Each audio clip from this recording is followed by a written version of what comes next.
Yeah, hello everyone, and very warm welcome in today's webinar on Pimp your Kubernetes cluster with Cilium, eBPF-based networking and observability. My name is Priyank, and I'm really happy to see so many of you joining today's webinar. Our speaker for today are Rastislav, who works as a Kubernetes networking software engineer at Kubermatic, and Duffie, who works as a field CTO at Isovalent. So they will together show you how you can supercharge your Kubernetes cluster with Cilium CNI and Kubermatic Kubernetes Platform. But before we get started, just a few organizational info. So if you have any question during the presentation, please use the Q&A chat window below so that we can either answer them straight away or in the Q&A session right after the talk. And yes, since this question always comes up, we are recording this session. So in case you need to drop out early, don't worry, we'll upload the recording on our YouTube channel and share the link with you via email in the coming days. We'll also upload it to our website and share it on our social media channels. So there are a bunch of different ways of rewatching this session, whatever time and whichever suits you. So enjoy the webinar. And with this, I now hand it over to Rastislav. Well, thank you and welcome everybody. I think it would be nice to start with the introduction of ourselves. So my name is Rastislav Szabo. I'm a software engineer in Kubermatic. I'm working mostly on the networking parts of our products. Before Kubermatic, I worked on some other open source projects in the cloud native ecosystem around FDI, VPP, more focusing on the telco use cases as well. And I also was part of the team that implemented and integrated Cilium CNI into our Kubernetes platform, and that's what we are going to show you today. Okay. Awesome. Hey everybody, I'm Duffie Cooley. I'm the field CTO at Isovalent. Prior to Isovalent, I worked at CoreOS and at Heptio, and I worked as a CNCF ambassador within the Kubernetes community for some time, and I worked on the Kubedium project and SIG networking and those sorts of things. So it's great to see so many folks, and I'm really excited to show you what we can do. Cool. So let's start. Our agenda for today is that we'll give you some introduction of the Kubermatic Kubernetes platform for those that maybe are not aware of it, very briefly. And then we would talk about Cilium, so introduce it in general, and we'll focus on some of the benefits that Cilium CNI, that KKP users can have from using Cilium CNI in KKP user clusters. Next, we would show you a demo of deploying of KKP user cluster with Cilium CNI and Hubble. And as the next part of the webinar, I would briefly describe a new feature of Kubermatic Kubernetes platform that we'll be releasing in a few weeks, and that is dual stack support for Kubernetes clusters, meaning both IPv4 and IPv6 networking in the cluster at the same time. And I would show another demo where we would have a dual stack cluster with Cilium CNI and Hubble deployed. And at the end of the webinar, I would talk about some future plans for advanced features of Cilium, integration into KKP. And in case you would like to follow the steps that I'll be showing later, here is also a link to a blog post that we published recently, which also describes how Cilium CNI can be used in KKP user clusters. So let me start with Kubermatic Kubernetes Platform introduction. So Kubermatic Kubernetes Platform, or KKP as we call it, is essentially a Kubernetes management platform for various use cases on edge, on premises, or cloud environments. It is very adaptable and autonomous thanks to its architecture and thanks to the fact that it actually itself runs in Kubernetes. And it completely works as a set of Kubernetes controllers that manage the clusters for you. It also has unique architecture design of root, seed, and user clusters. I'll briefly describe it on the next slide, which allows for very good scaling and adaptation for many use cases for multi-cluster and multi-provider usage. And supports most cloud providers that you could think of. Here is a list of some. It is not even complete, and we are continuously adding more and more. So it is actually never complete. And Cilium CNI can be used an option for the clusters managed by the Kubermatic Kubernetes Platform. So essentially, as a user of our platform, you always have three options when it comes to CNI. You can choose between Canal, Cilium, or no CNI, or bring your own CNI, in which case you would be responsible for managing the CNI in your cluster yourself. Very briefly on the architecture that I already mentioned. So essentially, our platform runs in a Kubernetes cluster, and the main parts of the platform run in what we call master or root cluster, where we have the main components like Kubermatic operator, Kubermatic API server, and a bunch of controllers that manage the platform. And then it can have one or more seed clusters. Seed clusters are essentially, again, Kubernetes clusters that we use to run control plane components of individual user clusters, the clusters that the users are using to deploy their workloads. So what do you find in the seed cluster is essentially the standard Kubernetes control plane, like Kubernetes API server, controller, scheduler, etcd, as well as some Kubermatic components like machine controller, which manages the deployment of the worker nodes for the individual user clusters. And this architecture allows for a lot of flexibility based on multi-cluster and hybrid cluster use cases, because you can have, for example, a seed cluster in Europe, which would run the control plane for your clusters running in Europe. And you can have another seed cluster which would be running in the United States, which would run the control plane for the cluster running in the United States. And you can have another seed cluster on premises that would run the control plane clusters for on-premises cluster or on edge.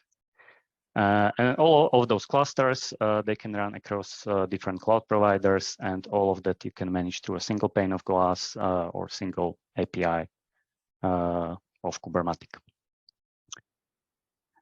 This picture briefly shows kind of the same architecture, but in a simplified view. So again, we would have a root cluster which runs the main components of the platform, and then you can have multiple seed clusters which would run the Kubernetes control plane or control plane of the individual user clusters. Those user clusters are always independently managed. So whenever you have a user cluster, it is a dedicated cluster with dedicated control plane.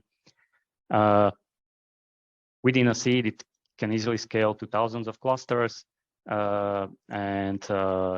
User clusters can run on more than 21 cloud providers. And together with the standard Kubernetes functionality, we are also deliver some additional functionality and features like integrated monitoring for the clusters. Okay, so this would be it for the main KKP introduction. More you will see live on the demo. So I think now we could move to the Cilium. Duffie, would you help with this? Yeah. Definitely. So Cilium is a CNCF incubation project. We're looking possibly at graduating later this year, but we'll see how it goes. But if you are a user of Cilium out there in the community, definitely check out our GitHub repo where you can add yourself to the users list. If you're actually making use of it, it would be great. It says we are our goal with Cilium is to provide networking, security, and observability. And in the demonstration, we're going to kind of see all three of those. We have some advanced networking use cases that are pretty exciting. But really, we think that, like, in this age of microservices, if you haven't got really good observability primitives for what's actually happening between your applications, you're a bit lost. And to that point, that's basically where eBPF comes in, right? When we think about the way that we've architected Cilium, Cilium is based on eBPF as a technology. We have a number of developers working both within the community and at Isovalent, the parent company of Cilium, that are dedicated to pushing eBPF forward in the ecosystem. So we've helped form a thing called the eBPF Foundation. We have an event every year called eBPF Summit. It's coming up in September, and where anybody who is actually working in the space can come and talk about what's happening there. So eBPF in our context really just provides us tons and tons of context about what's happening in the Linux kernel and at the networking layer. So, like I said, networking, observability, and security, and this is kind of how we break those features down into what we're doing here, right? So we have internal and external load balancing, east-west load balancing and north-south load balancing as a function. Here in just a minute, we're going to talk about Cilium can actually support running without kubeproxy. It can replace kubeproxy inside of your Kubernetes cluster and handle that load balancing mechanism for you as part of the product. It's a scalable CNI, and again, as we get into the information here, you're going to see, some of the reasons why. Right? If we replace kubeproxy, it's just one of the pieces that experiences a lot of strain when you start building up a number of services and a number of applications. We can replace it with something that is actually just designed to be a lot more efficient. We can handle multi-cluster connectivity. So one of the things that Rastislav was just describing was if you had multiple clusters in multiple regions, right, we can actually, through Cilium, support multi-cluster connectivity. So you can have each cluster aware of all of the endpoints in the other clusters, and then allow for services to be defined, just regular Kubernetes services within your cluster that can be configured as a global service, meaning that all of the endpoints in all of the clusters that match that label selector will be serviced, or will be part of the service of that, will be part of the backend list of that service. Or you can actually be even more specific. You can set a preference and say, I prefer to use local service endpoints, but if there aren't any, then fall back to the remote service endpoints, etc. There's a lot more here that I can get into, but if you want to learn more about like any of these details, feel free to check out cilium.io. We have hands-on resources, hands-on labs, a lot of really great learning content, and we would do a weekly podcast called Echo Office Hours on YouTube, where we really dig into the detail of a lot of this stuff. So let's go to the next slide. Yeah, so one of the main features that Cilium allows, and one of the main benefits is the observability that it allows. Compared to other CNIs, it is really easy to have a great look on what's happening in the cluster from the networking perspective, and it's also a great tool for debugging issues. This is just a screenshot of the Hubble UI, but we'll show you how it looks like in a live demo. Yeah, this is a pretty key feature for us. I mean, I find that in a lot of these multi-tenant environments, or a lot of the more secure Kubernetes environments, people don't a lot of administrators don't allow for things like ping or TCP dump or those sorts of things inside of the networking layer. So when you're trying to debug what's happening at your application layer, a lot of the tools have been disabled when you're trying to like move from regular if you're trying to replatform into Kubernetes. And so this observability capability really changes the game, so that you can actually provide this as a self-service feature for your developers, for them to actually see what's happening on the network without having to like extend tool sets that might, be risky in production environments. Yeah.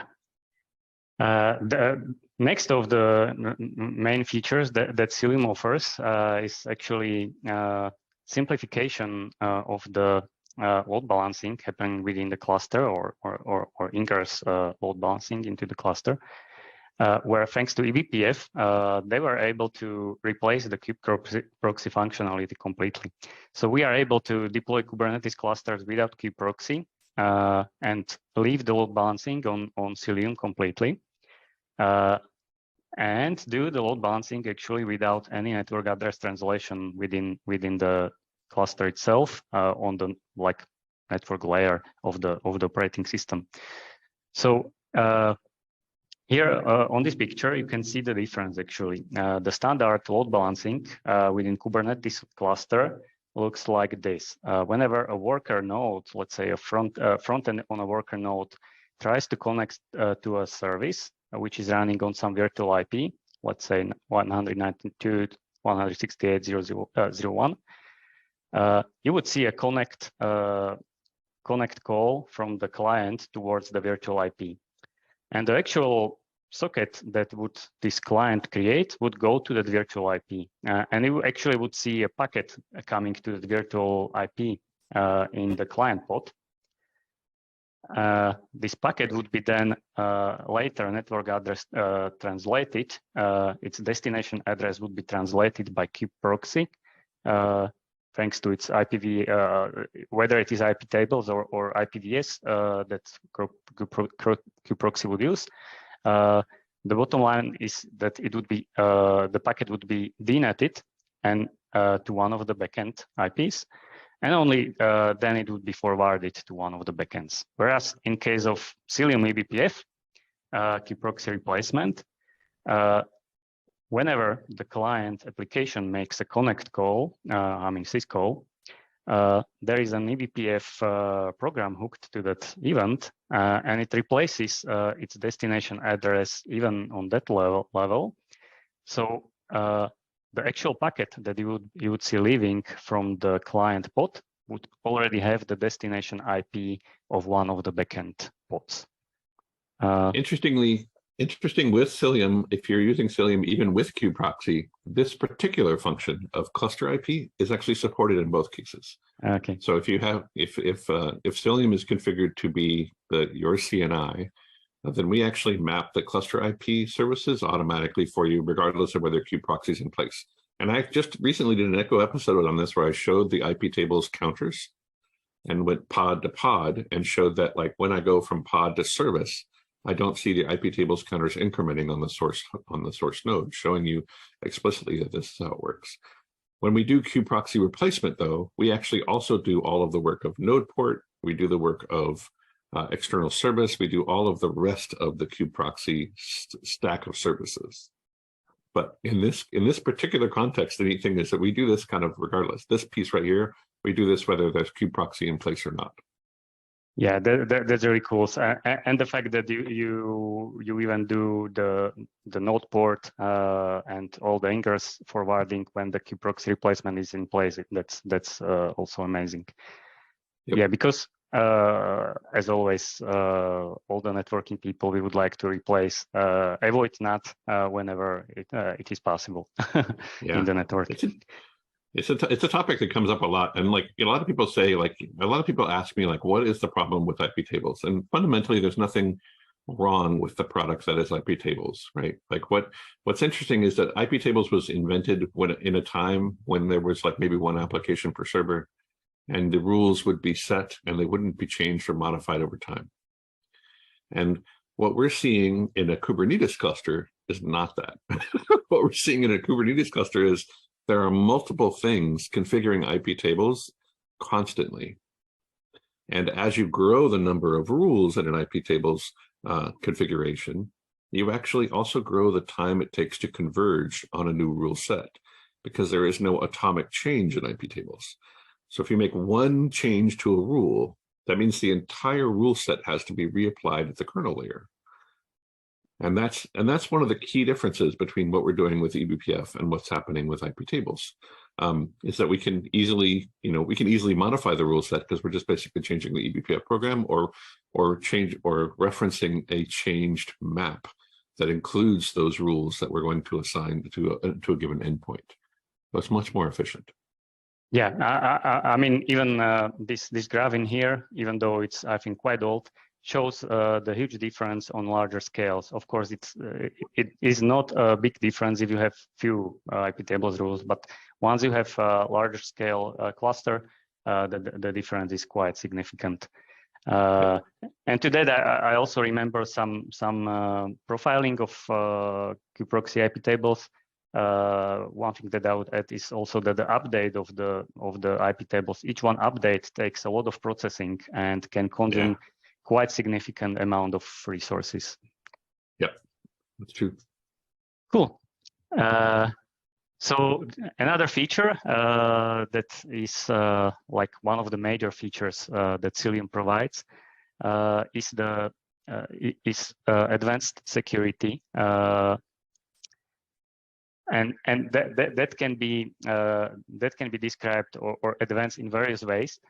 So first of all, Cilium has kind of an extension on top of the standard Kubernetes network policies, which is Cilium network policies.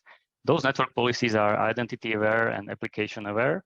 Identity aware, meaning that they are aware of the labels, and application aware, meaning that you can actually write network policies that would be on layer 7, like for instance, for HTTP, you could allow, deny explicit methods and URLs.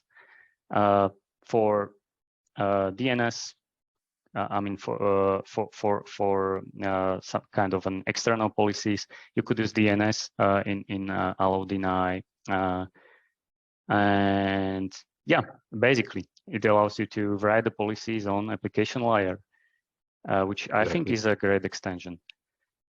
Yeah, it's interesting too. If you think about it, like a lot of enterprises these days go to something like a service mesh to enable a capability like this.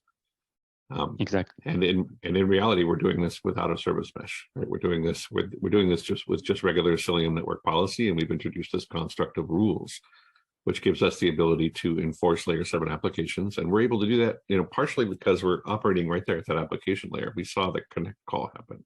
And when we saw that, we're able to actually, extend that eBPF program that we've written to understand, like, is this going toward an FQDN?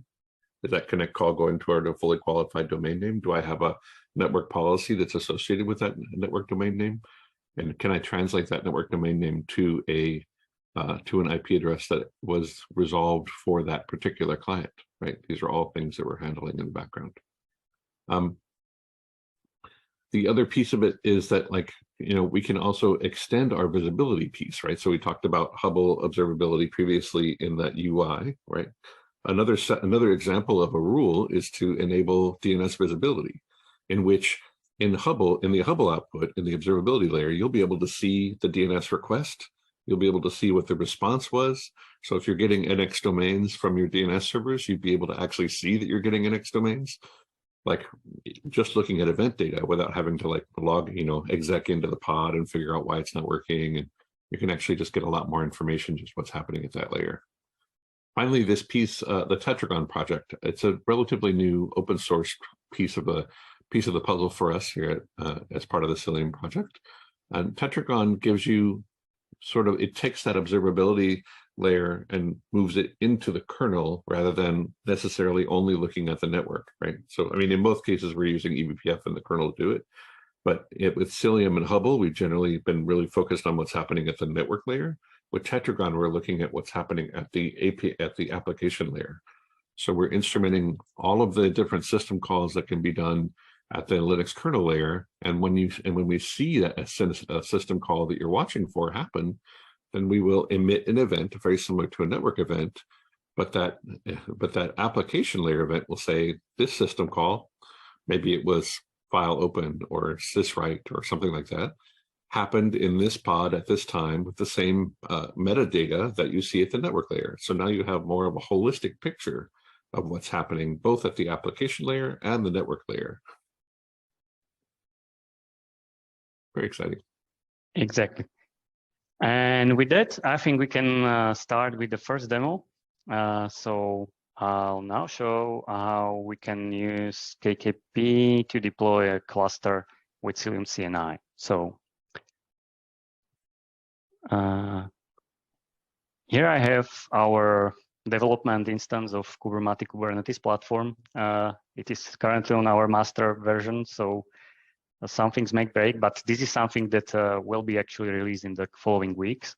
So what you'll see here is what you would get in the next KKP release coming soon. So in order to create the cluster, I already have 2 clusters running. Those we will use later, but I would start with creating a new cluster so that you can see how we can choose between the CNIs. So I click on create cluster. Now I can choose at which cloud provider I want to have my cluster created. So at this point, doesn't really matter. Then I can choose the location based on the data center that the platform has configured for the provider. That also doesn't matter for this demo. Now I give my cluster a name, and the next thing to configure is the networking. And here we have the three options: Cilium, Canal, and no CNI. So in case I want to go for Cilium, I just select Cilium and pick the version. Most likely you would like the latest one. In case that you are not interested in any advanced networking details, you can just continue to the next steps of the cluster creation. That would be, configuring the initial nodes. But in case that you would like to tweak the networking a little bit more, there is a new feature here where you can roll out advanced networking configuration. And here you can select the proxy modes for the CNI that we are going to deploy. So in case of Cilium, you can choose between IP tables and eBPF. In case of Canal, you can choose between IPVS, IP tables. Then you can configure, the CIDRs if you don't want the default values, and other networking defaults like the allowed range for the node ports.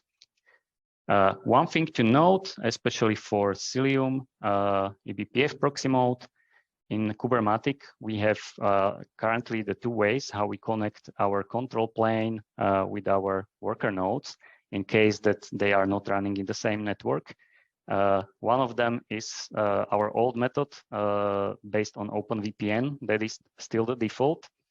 And the other one is called connectivity. That is actually an upstream project from Kubernetes, from the Kubernetes API server network proxy. We are with Cilium eBPF mode, connectivity is mandatory because eBPF rules do not work with our old hex with OpenVPN and messing up with the IP tables rules. Yeah, Cilium eBPF and connectivity would be the preferred combination. And that is, by the way, also the default in case you don't go into the advanced networking configuration, and in case that you have connectivity enabled in your Kubermatic configuration. So now we chose Cilium. I can configure my SSH-key. That's not important. We can give our cluster some initial worker nodes, let's say 2 replicas of Ubuntu, of these small instance sizes. And that's basically it. Here on the summary page, we can see that our network configuration will be Cilium 112, proxy mode eBPF with these CIDRs and this allowed IP range for node ports. And with that, we can just create the cluster. And soon we should have a cluster with Cilium in AWS, in this case, running. Since this will take now a few minutes, you can see the control plane in our seed cluster is already starting. That should be up quite soon. But what will take a little bit more is the machine deployment, the actual worker nodes for our cluster. So because of that, I started kind of the same cluster earlier. It's already running here. So once it starts, you would see something like this. Again, you would see what CNI plugin are you running.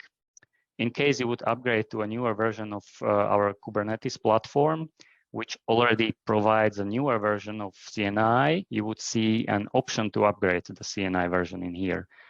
Similarly, as we can now see the option to upgrade the control plane version to newer version, similar option would be available for CNI whenever new CNI version is available. And you can see that in this cluster, we have two worker nodes running. The way how Kubermatic Kubernetes Platform deploys worker nodes is through our cluster API, where you can create machine deployment similar to Kubernetes deployments. which would describe what kind of machines you want, how the machine should look like, and you can then also easily scale them up or down like Kubernetes deployments in a Kubernetes cluster. So in this case, we have the worker nodes already running, and everything seems to be fine. And at this point, we can go to the console, and I can show you what is running in that particular cluster. So if I do kubectl get pods, all namespaces, I actually deployed one more thing. I already deployed some nginx deployment into the cluster just to have some workload. But other than that, it is a clean cluster. You can see that there are Cilium pods running. We have 2 worker nodes. I can actually show you kubectl get machine deployments. So you can see that we have a machine deployment which requests 2 replicas, and 2 of them are available, which means that we have 2 worker nodes at this moment. And that's why we see 2 Cilium daemon sets running on each node. Then we have Cilium operator, and then we have standard Kubermatic control plane stuff, I would say. So we have, of course, core DNS in the cluster. Then we have envoy and connectivity agents. Those are the agents which connect our worker nodes with our control plane running in the seed, in a sense, without going into too much detail. And then in this cluster, we also enabled node local DNS. For example, there is an option for that in the advanced networking configuration. And standard stuff like metrics server, dashboard metrics is running, and user SSH keys agent, that's a specific thing to Kubermatic again, which kind of distributes the SSH keys across the worker nodes. So this is like the clean state where you have like basic connectivity for the pods already working. What you may notice in this case is that we are not running kubeproxy in this cluster. We don't have kubeproxy running in here because we are running kubeproxy replacement. What we can do already in this state, we don't have the Hubble extension, I would say, or user interface running in the cluster, but we will enable it very soon. But even without the Hubble web user interface, you can still use Hubble to debug your cluster. Actually, each Cilium pod in the cluster contains Hubble CLI that you can just use whenever you need to debug something. So we can try to, yep. I would share one quick note, which is interesting, that if the Hubble CLI inside the cluster, if you exec into a node, it's only going to be able to see events for the node that you're exec into by default. Yeah. If you have Hubble Relay turned on, then you can use it. And you can actually even point the Hubble that's in that node at Hubble Relay and then see an aggregate of all events in the entire cluster. I've been caught up by that one before. That's a great note. Yeah, that's a great note. Exactly. So in case we'll, by the way, enable all of that in a second. But I just wanted to mention that even without that, if you have like resource constraint cluster where you don't want to install it, you can still use Hubble on the individual worker node level. But exactly as Duffie mentioned, whenever you are doing that, you can just exec into the Cilium pod on a node, and there you could exec Hubble observe command, which would show you all the networking flows that happen, I think, in the last minute on the particular worker node. And then you can use this useful Hubble observe command to, for example, filter by pod name. I think it's -- pod or pod name. I don't remember exactly, but you can give it the pod name, and in that case you only see the flows related to that pod. You can use things like scenes, which would show you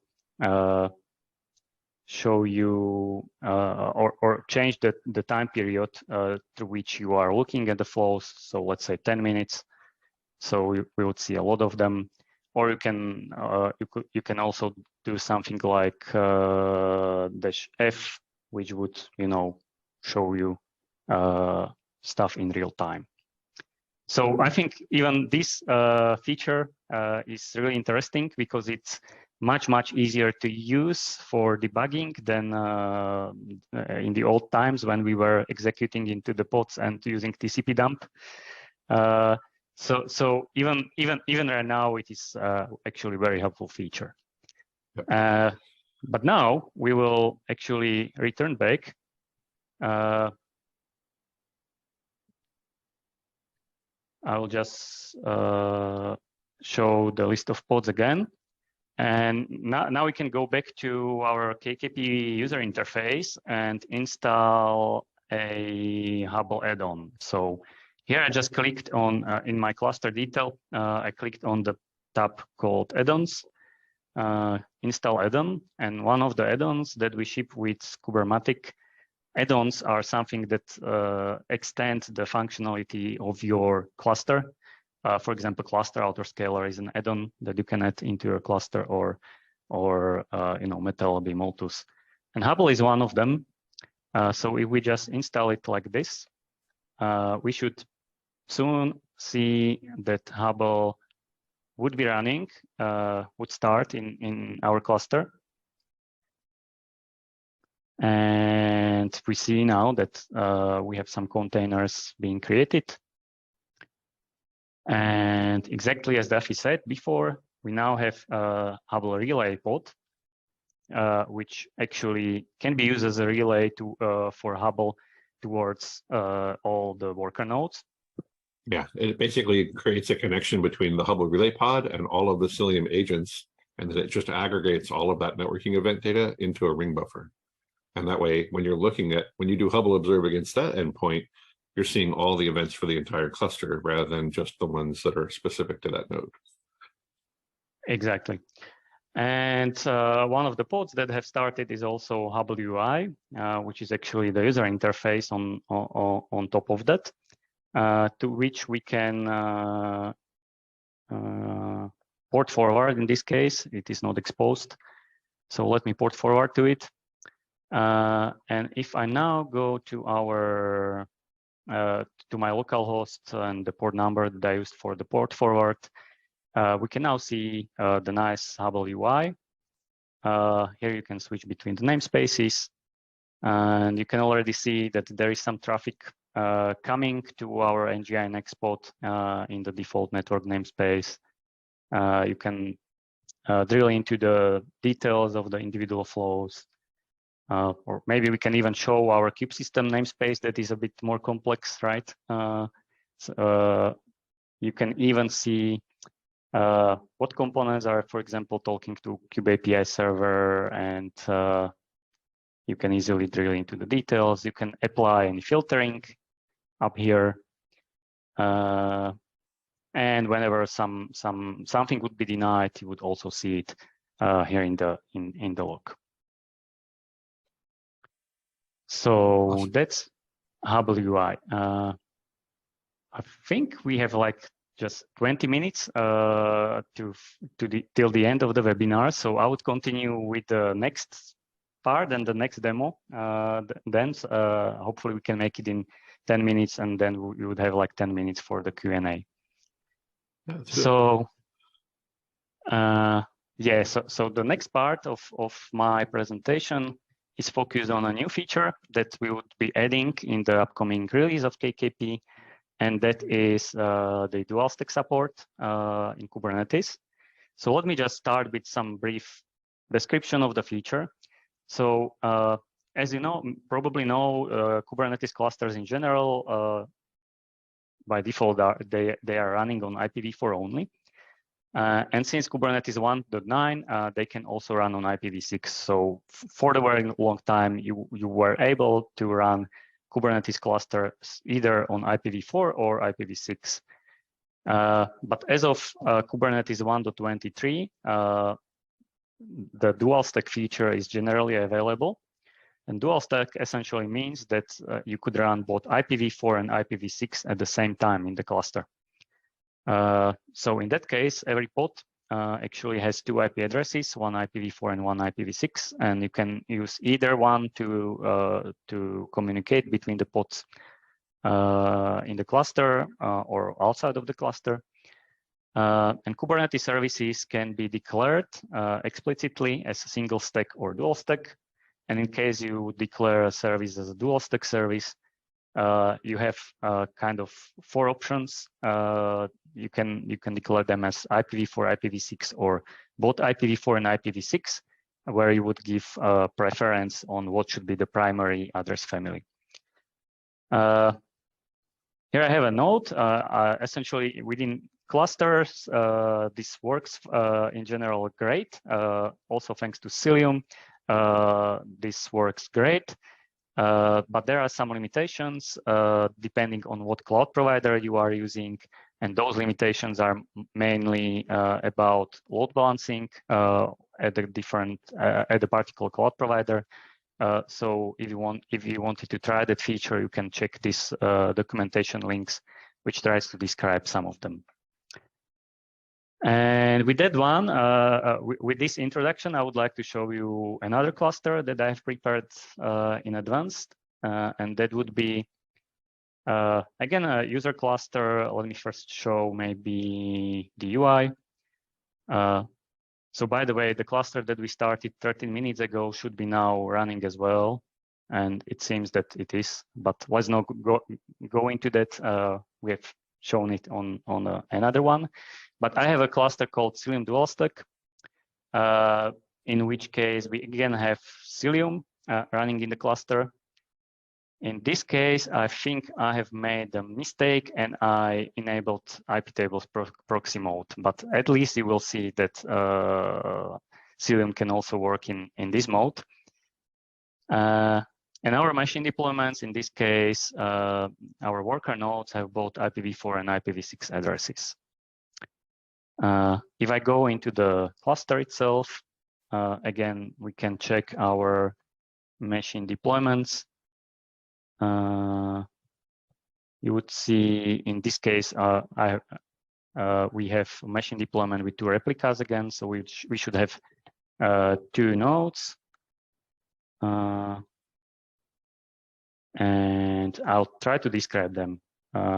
Describe nodes. So if I describe the nodes, in this case, we would see that our node has both IPv4 and IPv6 external IP address. And if we take a look at PodSider, which I think we should see somewhere here.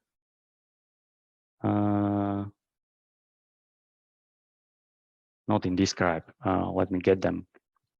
Get nodes. Put YAML. So I just get the whole YAML of a node.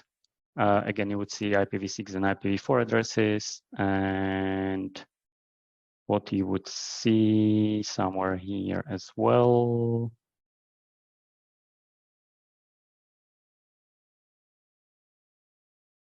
Might be looking for annotations. Yeah, that is actually in the annotations because Cilium actually uses its own node allocation method, node IP allocation method. Yep. Exactly. I don't see it here. Yeah. Yeah, that's interesting. Anyway, what's most important is that in case we do kubectl get pods, you can also do kubectl get Cilium node, and that will give you Cilium's view of that node, which should include its IP addresses if you want to see that. Cilium node, one word.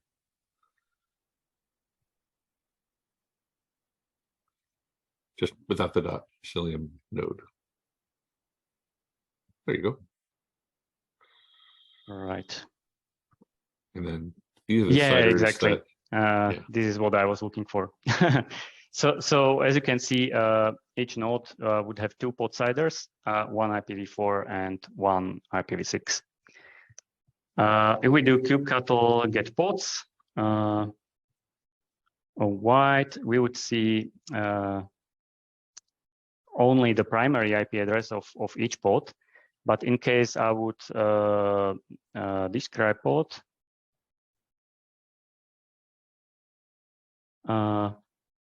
you would see that each pod actually has two IPs, one IPv4 and one IPv6.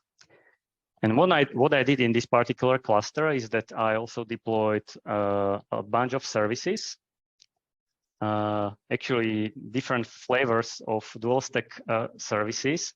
So we have, for the Nginx deployment, we have one IPv4 service, one dual stack service, actually multiple dual stack services. So let me just describe them and I'll explain briefly how it works with dual stack and services. So one of the services called Nginx is single stack, which means that it has only the primary IPv4 primary address family, which is IPv4 address family in here. Then I have a dual stack service, which is indicated by preferred dual stack. And in this case, the IP families are IPv4 and IPv6. As you can see, there are two cluster IPs allocated for this service. One is IPv4 and one is IPv6. And the first one is actually what you can see in the pod IP. Then I have a different flavor of kind of the same service, again, preferred dual stack. But in this case, I indicated a different order. So first IPv6 and then IPv4. And in that case, the primary IP address of the cluster IP is IPv6. But in both cases, actually, you can always use IPv4 or IPv6. It still works. It's just the preference in the service cluster IP field. And then I have one single stack service, which is explicitly IPv6 only. So this is kind of the flexibility that you have in dual stack Kubernetes cluster. I also define one load balancer service, which is preferred dual stack. And as you can see, I even have one public IPv4 and one public IPv6 address that we can use to access the web server running in this cluster. You can just try it. I have some random server somewhere in the internet running. And if we curl this IPv6 address, it should work. If we curl this IPv4 load balancer address, it should give us the same thing, basically. And now we could actually close this port forward, and we can port forward to this Hubble running in this cluster. And again, we would see the stuff running in our cluster. This should come up soon, or maybe it's something wrong with the port forwarder. But basically, everything works as expected in a dual stack cluster as well. Okay, I think we have just 10 minutes left in our webinar, so I would mostly, I would like to do the last part of our presentation, and that would be talking about some future plans that we have in Kubermatic Kubernetes Platform with Cilium. Right now, the Cilium integration in the platform is a bit constrained because we deploy the CNI in an opinionated way, and we do not give too much flexibility to the users. But that's exactly something that we would like to address next. So we would like to allow for more for more flexibility we would like to allow for enabling and disabling Hubble or any Cilium features as the users need per user cluster. So that's one of the main features we would like to address soon. At the same time, we are also closely looking at the multi-cluster connectivity with Cilium cluster mesh, as we have multi-cluster Kubernetes platform. It kind of fits. Let's see how fast we can address that, but we definitely would like to add this feature. Of course, we are looking at the service mesh integration that Cilium has done recently. So we would like to allow that soon as well, as we add more customization options for our Cilium users. And also we are looking into the integration of load balancer services with BGP. Yeah, that would be it from the future plans. And I think we have a few minutes left for the Q&A at the moment. All right. Well, one of our questions was from Edmund Bett asking, so eBPF efficiently updates the K8's network rules? And the answer is yes. eBPF is actually very efficient at that. And the main reason is that we are compiling an eBPF program for every endpoint. So we're only actually recompiling the endpoint. We're only compiling the eBPF program when the change affects a given endpoint. And it's seamless, it's like when we're making a change, we can either make a change to the entire eBPF program or to just one of the maps that the program itself references. So like if we change a subnet or we change, the backend IPs of a service, all of that stuff is just referencing maps, which is a lot easier for us to dynamically and atomically update. If you have any other questions, feel free to select below in the Q&A tab, put them in there and we'll answer them. Otherwise, I hope this was educational for everyone, and I really enjoyed being a part of it.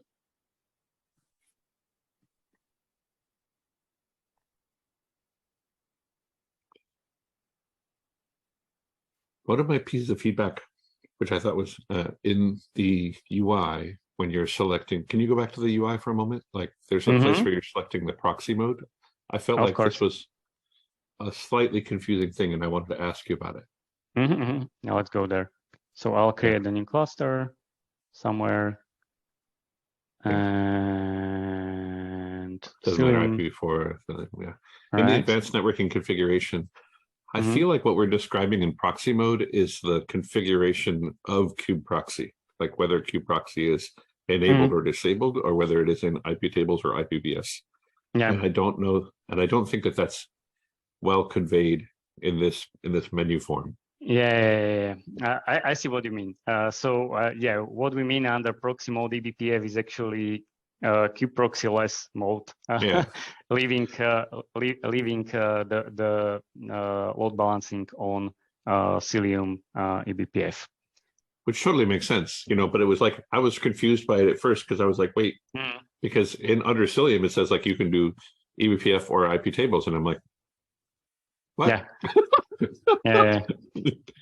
But I mean, selecting IP tables essentially means deploy kubeproxy with IP tables mode, and selecting eBPF means don't deploy kubeproxy, leave it up to Cilium eBPF, right?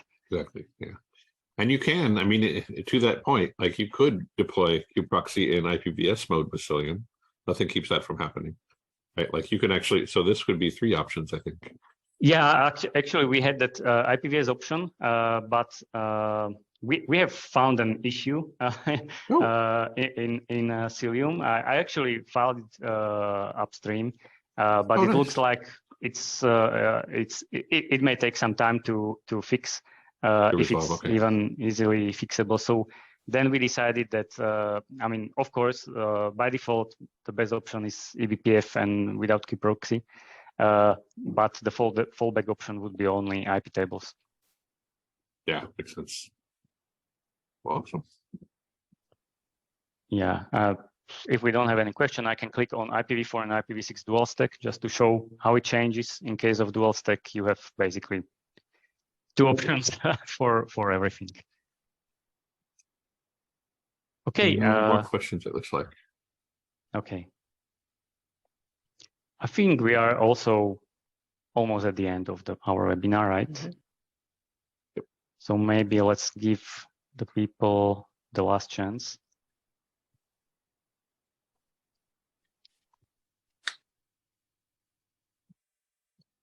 I'm excited to see where KKP is going. It's going pretty well. I've been watching the project for some time.